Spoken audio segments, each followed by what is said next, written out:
हाँ, नमस्ते बच्चों। आज हम चर्चा करेंगे ओम्स लॉ के बारे में। ओम का नियम क्या होता है?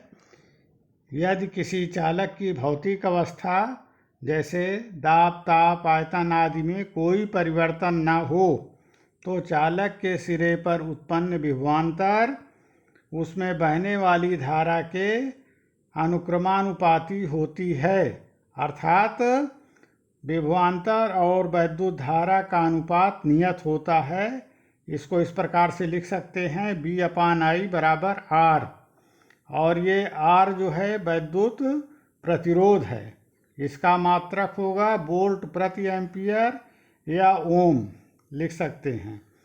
तो ओम जो है, ओम का नियम जो है, वो दो प्रकार के परिपथ होते हैं इसमें, ओमी परिपथ और अनओमी परिपथ। ओमी परिपथ क्या होता है? जो ओम के नियम का पालन करते हैं, ऐसे परिपथ को ओमी परिपथ कहते हैं।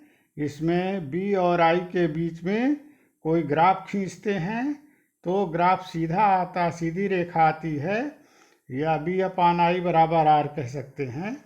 ये धातुओं के लिए सत्य है। इसी प्रकार से अनओमी परिपथ क्या होते हैं? जो ओम के नियम का पूर्णतः पालन नहीं करते, उन्हें अनओमी परिपथ कहते हैं। इसमें B और I के बीच जो ग्राफ खींचते हैं वह सीधी रेखा नहीं आती है।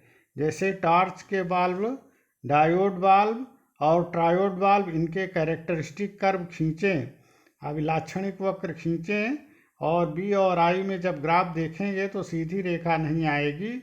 ये अनओमी परिपथ के उदाहरण हैं। अब हम चर्चा करेंगे आपको अनुगमन वेग के आधार पर ओम के नियम की व्युत्पत्ति कैसे होती है। इसके लिए माना कोई धातु का एक तार है जिसकी लंबाई L है और उसका area of the cross section जो है A है।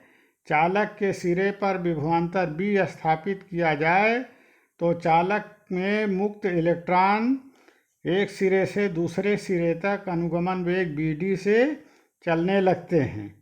इस प्रकार से चालक में प्रवाहित वैद्युत धारा I बराबर NeABD लिख सकते हैं, जहाँ N नंबर ऑफ इलेक्ट्रॉन है, E इलेक्ट्रॉनिक चार्ज है।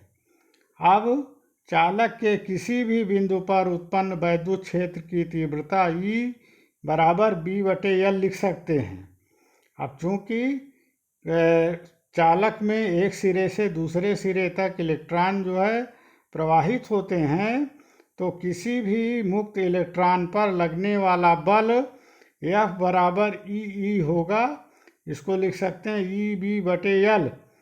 अब इलेक्ट्रॉन पर उत्पन्न त्वरण A बराबर F/m न्यूटन के नियम से लिख सकते हैं, और F बराबर EB/mL ऐसा लिख सकते हैं।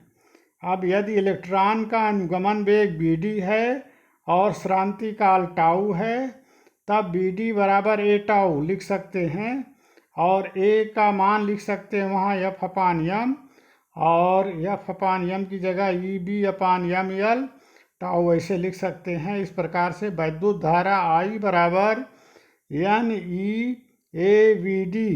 अब यहाँ पर NeA लिख देंगे और BD का मान ऊपर से उठा करके लिख देंगे EB/mL टाउ। अब इसको हल करेंगे तो B विभवांतर बराबर लिख सकते हैं mL/NE² टाउ I, और इसको लिख सकते हैं B प्रोपोर्शनल I, और बीच में ये जो है mL/NE² टाउ, इसको R लिख सकते हैं। ये रेजिस्टेंस का काम करेगा। यही ओम का नियम है कि विभवांतर वैद्युत धारा के अनुक्रमानुपाती होता है। इस प्रकार अनुगमन के वेग पर के आधार पर ओम के नियम की व्युत्पत्ति हो जाती है। धन्यवाद।